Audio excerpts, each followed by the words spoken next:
اس نے پوچھا عمر کہاں جا رہے ہو اتنے غصے میں؟ عمر نے غرور سے کہا محمد کو قتل کرنے جا رہا ہوں نعوذ باللہ۔ وہ شخص حیران ہوا اور بولا عمر پہلے اپنے گھر کی خبر لو، تمہاری بہن فاطمہ اور بہنوئی سعد بن زید خود مسلمان ہو گئے ہیں۔ یہ سننا تھا کہ عمر کے چہرے کا رنگ بدل گیا، آنکھوں میں خون اتر آیا، غصے میں کہا کیا میری بہن بے دین ہو گئی ہے؟ میں ابھی اس کا حال دیکھتا ہوں۔ عمر غصے سے بہن کے گھر کی طرف بڑھے۔ مکہ مکرمہ کا زمانہ تھا، لوگ ابھی اندھیروں میں ڈوبے ہوئے تھے، کفر شرک عام تھا، ظلم جبر نے کمزوروں کی زندگی تنگ کر رکھی تھی۔ ان دنوں ایک شخص اپنی بہادری، طاقت اور جلال کے لیے مشہور تھا، اس کا نام تھا عمر بن خطاب۔ وہ قریش کے معزز خاندان سے تعلق رکھتے تھے، قد بلند، جسم مضبوط، آواز گرجدار اور مزاج سخت۔ قبیلے کے لوگ ان سے ڈرتے تھے، اگر کوئی ان کے سامنے آ جائے تو کانپنے لگتا۔ عمر کے لیے سب سے زیادہ ناپسندیدہ چیز اسلام تھا۔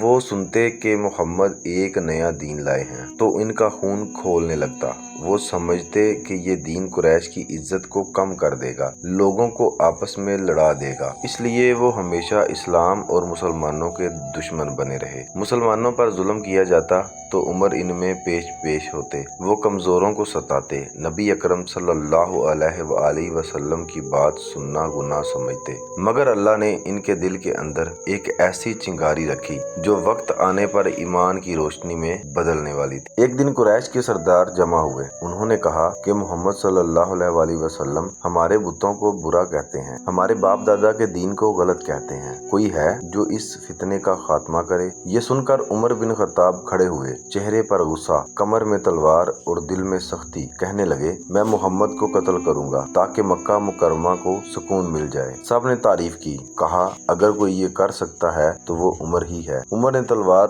لٹکائی اور نبی صلی اللہ علیہ وآلہ وسلم کی تلاش میں نکل پڑے۔ راستے میں ایک شخص ملا جس کا نام بعض روایات میں نعیم بن عبداللہ یا سعد بن ابی وقاص آیا ہے۔ اس نے پوچھا عمر کہاں جا رہے ہو اتنے غصے میں؟ عمر نے غرور سے کہا محمد کو قتل کرنے جا رہا ہوں نعوذ باللہ۔ وہ شخص حیران ہوا اور بولا عمر پہلے اپنے گھر کی خبر لو، تمہاری بہن فاطمہ اور بہنوئی سعد بن زید خود مسلمان ہو گئے ہیں۔ یہ سننا تھا کہ عمر کے چہرے کا رنگ بدل گیا، آنکھوں میں خون اتر آیا، غصے میں کہا کیا میری بہن بے دین ہو گئی ہے؟ میں ابھی اس کا حال دیکھتا ہوں۔ عمر غصے سے بہن کے گھر کی طرف بڑھے، دروازہ بند تھا، اندر حضرت خباب قرآن پڑھ رہے تھے، ان کی آواز باہر تک آ رہی تھی۔ عمر نے زور سے دروازہ کھٹکھٹایا، اندر والوں کو خطرہ محسوس ہوا، حضرت خباب فوراً چھپ گئے اور بہن نے قرآن کا صحیفہ لپیٹ کر ایک طرف رکھ دیا۔ عمر اندر داخل ہوئے، کہنے لگے کیا کر رہے تھے تم لوگ؟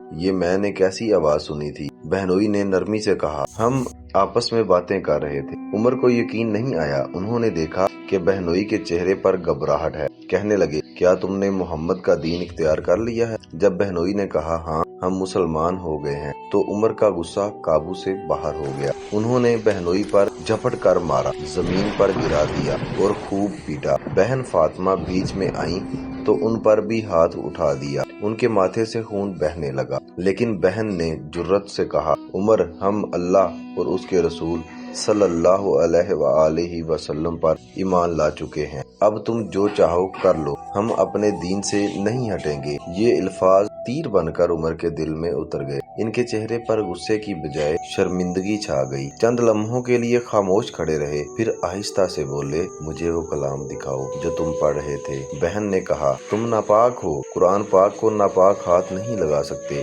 پہلے غسل کرو۔ عمر نے فوراً جا کر غسل کیا، پھر آ کر قرآن کا ورق ہاتھ میں لیا، ورق پر سورۃ طٰہٰ لکھی ہوئی تھی۔ عمر نے آہستہ آہستہ پڑھنا شروع کیا، اے محمد ہم نے قرآن تم پر اس لیے نازل نہیں کیا کہ تم تکلیف میں پڑ جاؤ، بلکہ یہ تو نصیحت ہے ان لوگوں کے لیے جو اللہ سے ڈرتے ہیں۔ پھر آگے پہنچے میں ہی اللہ ہوں، میرے سوا کوئی معبود نہیں، بس میری عبادت کرو۔ یہ الفاظ سن کر عمر کا دل کانپ گیا، یوں لگا جیسے کوئی روشنی سینے کے اندر داخل ہو گئی ہو۔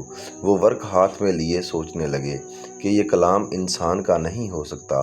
ان کی آنکھوں سے آنسو بہنے لگے، کہنے لگے یہ کتنا خوبصورت اور سچا کلام ہے، محمد صلی اللہ علیہ وآلہ وسلم واقعی اللہ کے رسول ہیں۔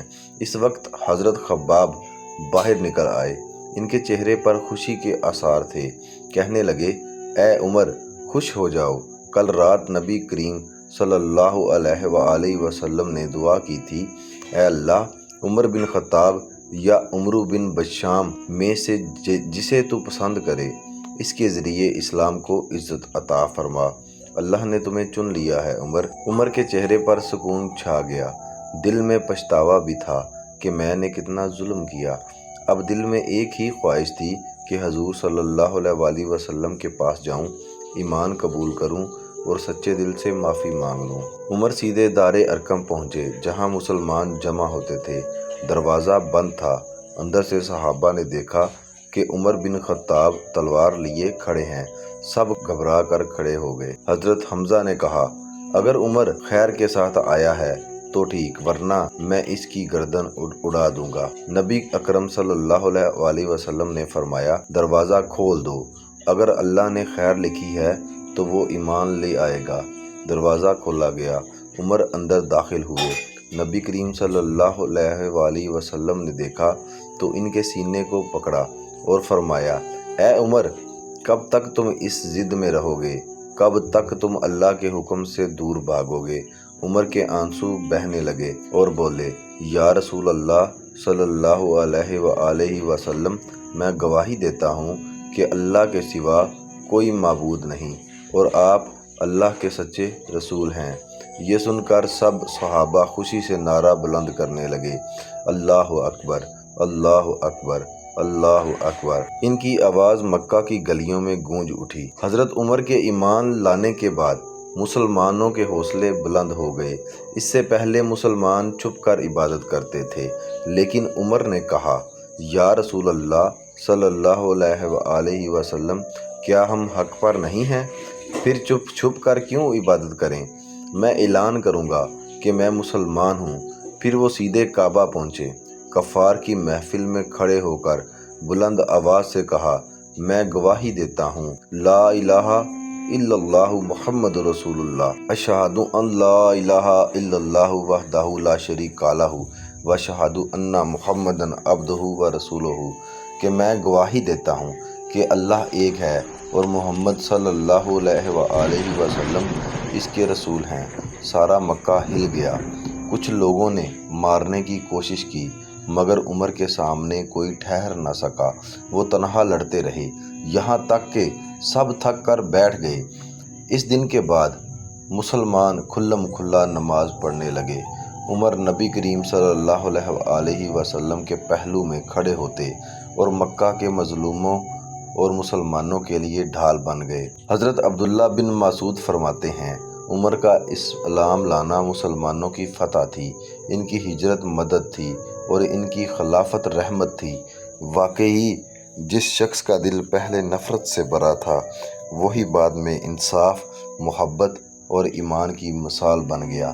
نبی کریم صلی اللہ علیہ وسلم نے فرمایا، اگر میرے بعد کوئی نبی ہوتا تو وہ عمر ہوتا، اور کہا، جس راستے پر عمر چلتے ہیں شیطان اس راستے کو چھوڑ دیتا ہے۔ ہدایت اللہ کے ہاتھ میں ہے۔ عمر جیسے سخت دل انسان کو ایمان نے موم کر دیا۔ قرآن دل بدل دیتا ہے۔ صرف چند آیات نے ان کی زندگی بدل دی۔ حق کبھی چھپ نہیں سکتا۔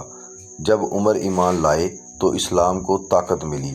ایمان بہادری مانگتا ہے۔ عمر نے کھل کر کہا، میں مسلمان ہوں۔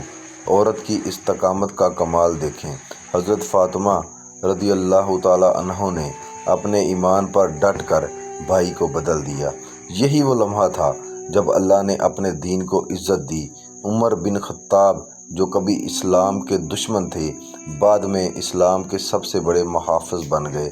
ان کے ایمان لانے سے امت کو طاقت، حوصلہ اور یقین ملا، اور آج 1400 سال بعد بھی جب ہم عمر بن خطاب کا نام لیتے ہیں تو ایمان تازہ ہو جاتا ہے، دل اللہ کی عظمت سے بھر جاتا ہے۔